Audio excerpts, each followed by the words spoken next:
And I think that that's where everybody would put their prediction right now, is that there's a lot of hand-wringing here. There's a lot of stress, anxiety. Everybody still thinks Brandon Aiyuk and Trent Williams are playing football for the 49ers week 1. Brandon is out there talking to guys in the red zone today as they're practicing, supposedly a day after they've already agreed to a deal with the Steelers and told them, go ahead and go if you want to go. I've been saying this for 2 weeks, that this whole thing doesn't make any sense, and it doesn't, and it's making less and less sense with each passing day. And it's annoying everybody with each passing day. I've reached the point where now this feels like a kindergarten playground argument that a teacher needs to go break up. Where is the playground monitor? Because this is a you-know-what contest that is seemingly going to go nowhere. Two sides are playing leverage games that neither one of them really need to play. What is this actually all over? I understand it's a couple bucks here and there. I even heard a report yesterday that the financial structure's all done. But there's some other aspect of the contract that no one will tell us that still needs to be ironed out. Guaranteed money. Probably. Yeah, guaranteed money. But if it's guaranteed money, then you can't make the original statement, which is the framework for a deal is in place. Well, that's part of the framework, I would argue. The framework's probably the years in what you're getting paid annually. And then how much is guaranteed.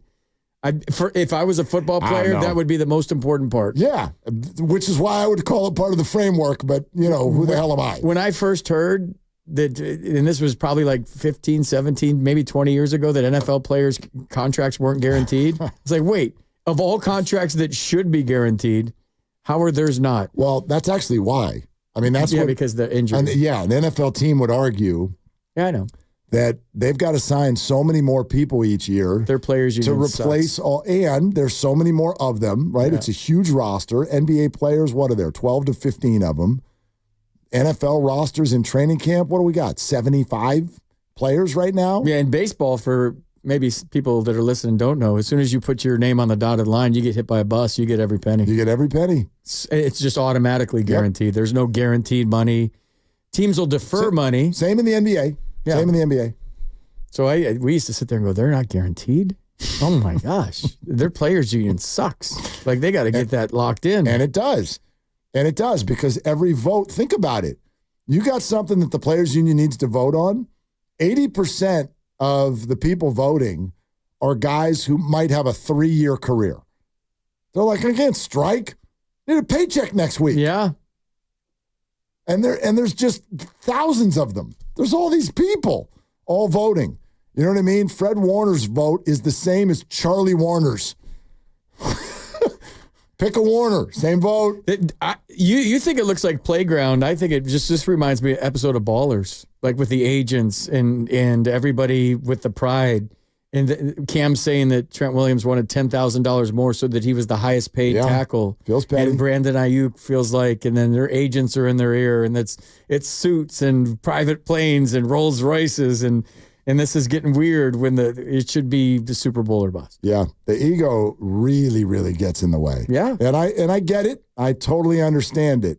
But I've listened to a lot of NFL players now. Former NFL players are like, I wish I was Brandon's agent.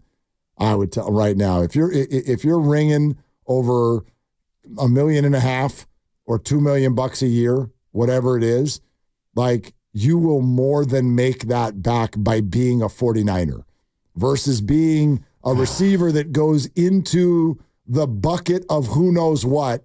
You go play with Drake May or Justin Fields or, I mean, even if you're going to go play, you're like, oh, but Russell Wilson, what about him?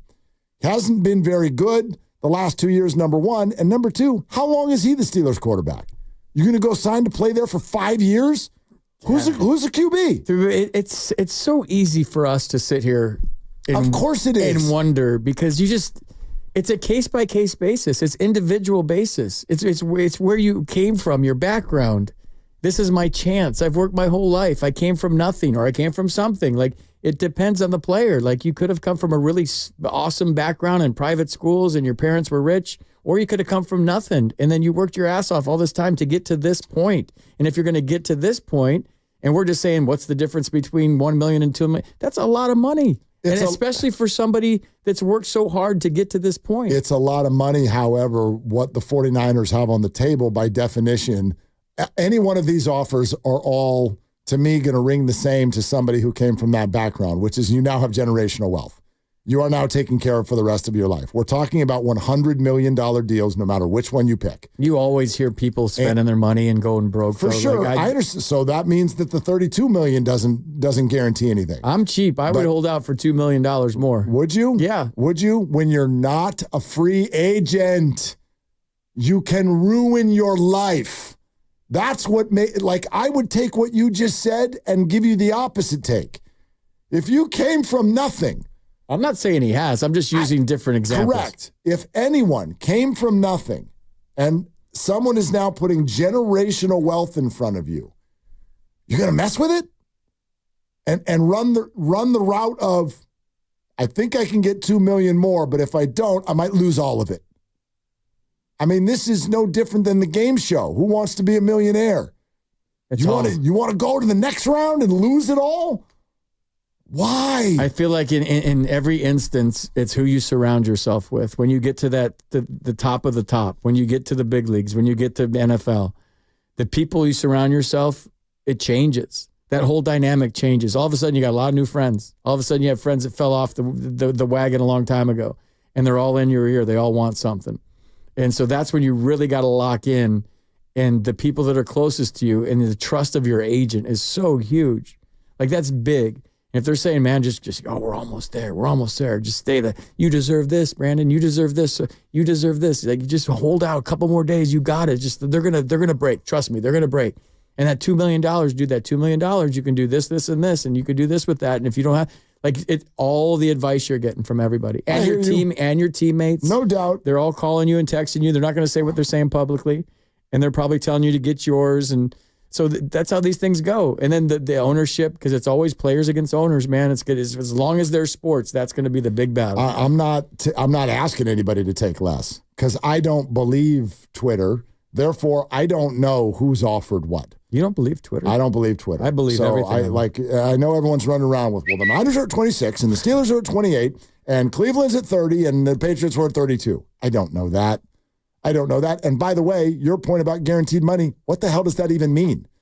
What does average annual value even mean for an NFL player? Yeah. If a team 2 years from now can be like, we changed our mind, bye. Yeah. Like, what does that mean? So I have no idea what the structure of these contracts are. I do know one thing. All of them represent generational wealth.